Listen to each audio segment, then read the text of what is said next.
ٹھیک نہیں، اگر کر رہے ہیں تو اچھی بات ہے نہیں نا۔ صحیح ہے وہی، اس لیے کہ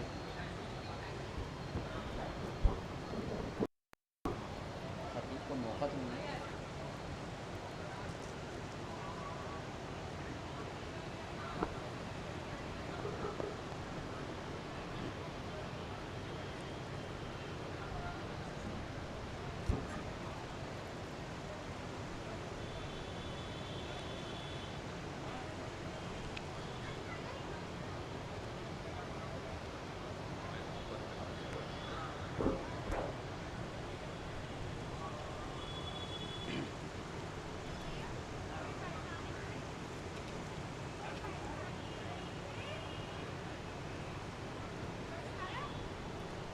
اعوذ باللہ من الشیطان اللعین الرجیم،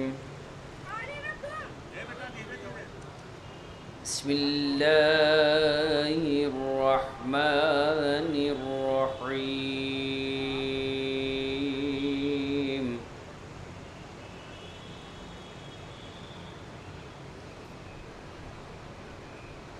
وَإِذَا قِيلَ لَهُمُ اتَّقُوا مَا بَيْنَ أَيْدِيكُمْ وَمَا خَلْفَكُمْ لَعَلَّكُمْ تُرْحَمُونَ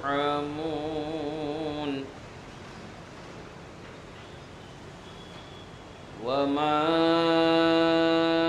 تَأْتِيهِمْ مِنْ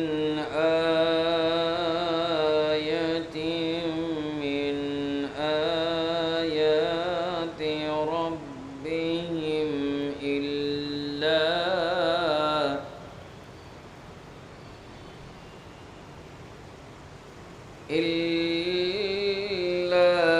مَا كَانُوا عَنْهَا مُعْرِضِينَ۔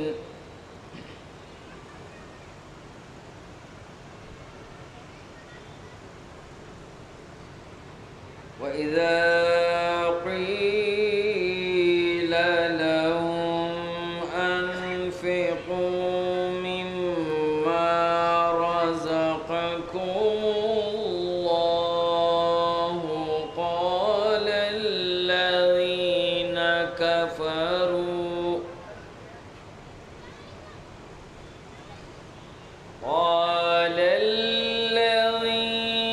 كفروا للذين آمنوا أنطعم من لو يشاء الله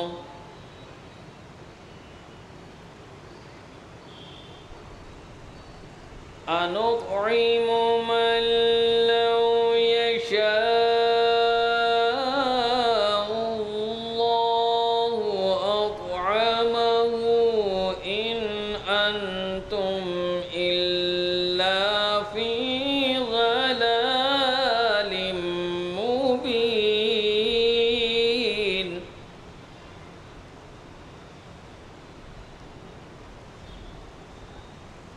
وَيَقُولُونَ مَتَى هَذَا الْوَعْدُ إِن كُنتُمْ صَادِقِينَ۔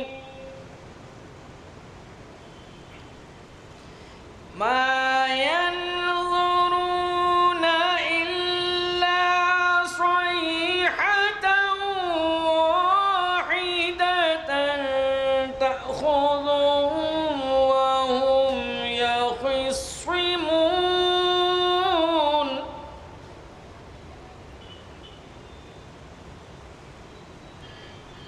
فلا يستطيعون توصية ولا إلى أهلهم يرجعون۔ صدق اللہ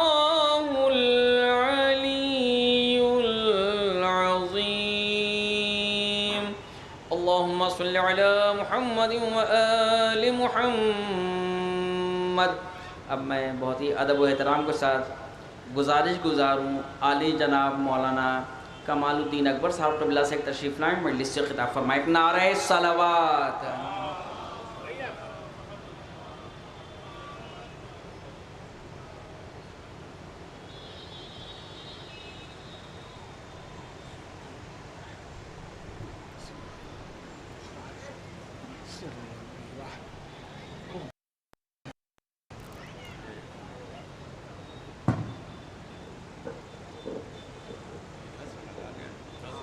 جیسے بھی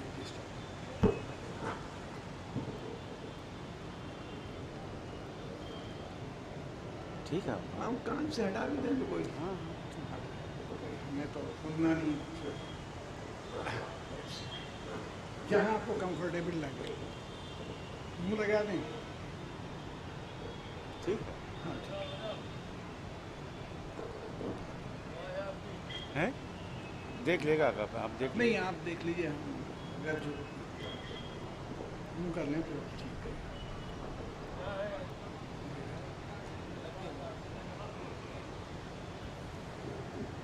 گرے نا بس یہ ہے۔ نہیں گرے گا نہیں آپ، ایک سیکنڈ اس کو جو ہے ٹھیک ہے۔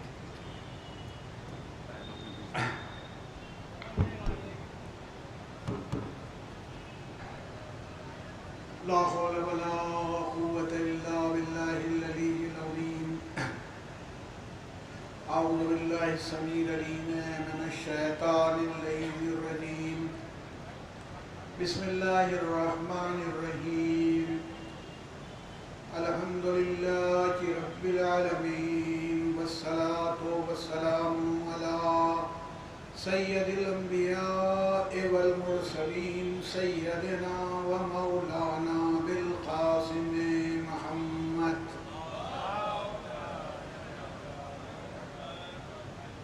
وآلہ الطیبین الطاہرین المعصومین المظلومین۔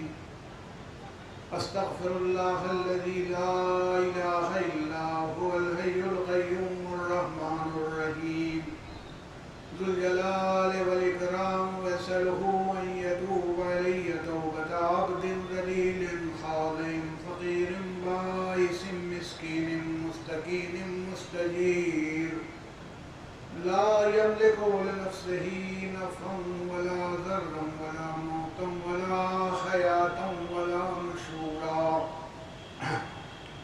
أما بعد، وقد قال الله تبارك وتعالى في كتابه المجيد والفرقان الحميد وقوله الحق، بسم الله الرحمن الرحيم، إنا هديناه السبيل إما شاكرا وإما كفورا۔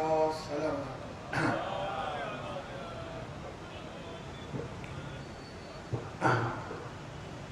برادران ایمانی اور برادران مجلس اور تمام ماشاءاللہ یہاں پر جو جمع ہونے والے ہیں وہ ہر قوم اور ہر مذہب اور ہر ملت سے تعلق رکھتے ہیں، اس لیے سب ہمارے بھائی جن کی یوں کہوں کہ تمام حسینیوں کو ایڈریس کرنے کا یہاں سے مجھے قیمتی موقع مل رہا ہے۔ آپ کو معلوم ہے کہ جو موضوع ہم لوگوں نے طے کر رکھا ہے وہ یہ کہ امام حسین علیہ السلام کی جو تحریک ہے، جو آپ کا موومنٹ ہے،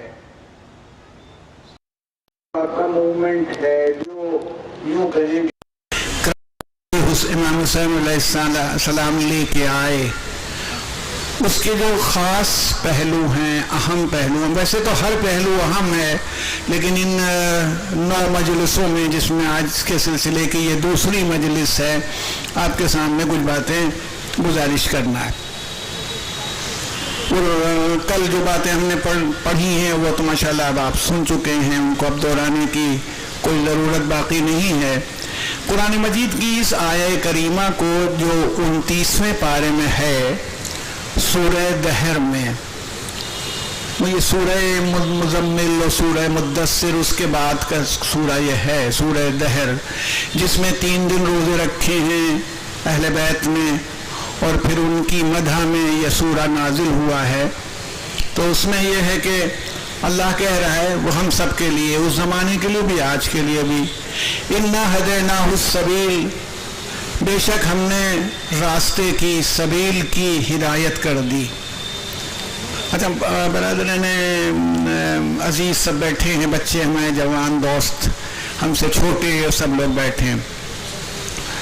ہمارے یہاں سبیل کا لفظ بڑا کامن ہے، اب سبیل باہر بھی لگی ہوئی ہے، سبیل یہ سنتے رہتے ہیں، مگر عربی زبان میں سبیل کے معنی راستے کے ہوتے ہیں۔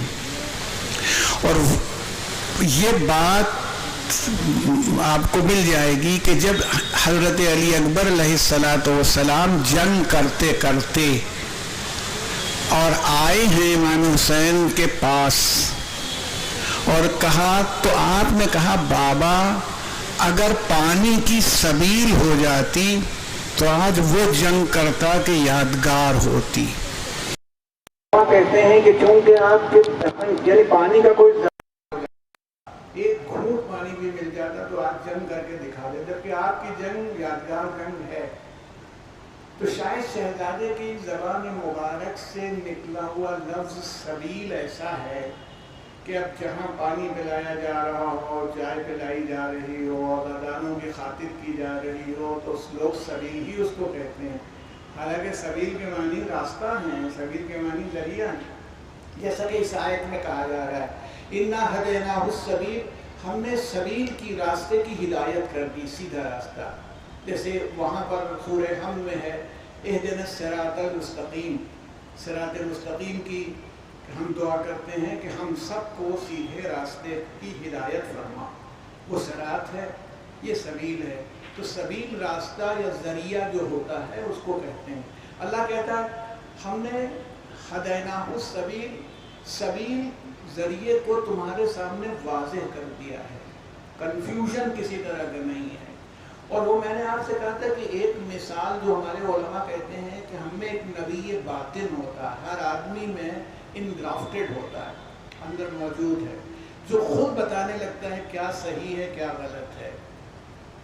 ہم نے کسی آدمی کو نقصان پہنچا دیا تو وہ الارم بتاتا ہے، ہم نے کسی کا خیال کیا تو ہمیں خوشی محسوس ہوتی ہے۔ یہ وہ اللہ نے دیا ہے، باقی تو جو ہدایت کے لیے نبی بھیجے، رسول بھیجے، امام بھیجے، وہ تو اپنی جگہ پر، تو ہم نے اسے راستہ بتا دیا، وہ جانتا ہے کہ صحیح کیا ہے غلط کیا ہے، معلوم ہے۔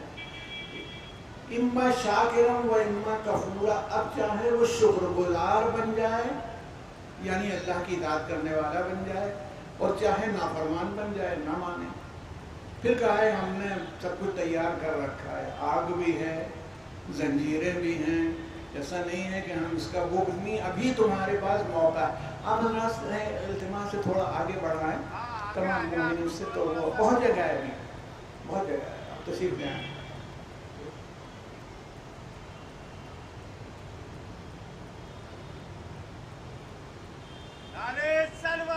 اللہم صلی علی محمد وآل محمد وآل۔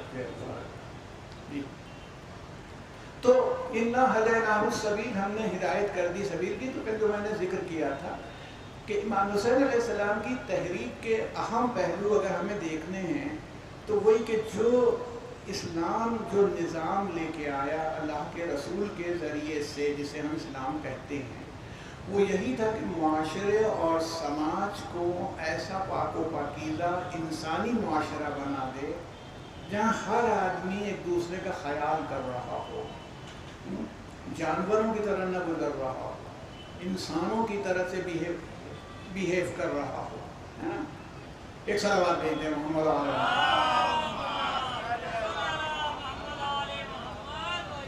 تو یہ ہے کہ انسانی بیہیویئر ہونا چاہیے۔ اس کے لیے رسول اللہ صلی اللہ علیہ وآلہ وسلم نے ہمارے سامنے لا کر کے تصویر پیش کی اور مطلب عملاً دکھا دیا۔ ابھی میں اس کے کچھ نمونے آپ کے سامنے پیش کروں گا۔ ایک چیز دھیان دیجیے گا، غور کی فرمائیے گا کہ اللہ کے رسول نے ایک معاشرہ بنایا، کہاں؟ ان کی 3 برائیاں عربوں کی مشہور تھیں، وائن، وار، وومن، 3 ڈبلوز تھے،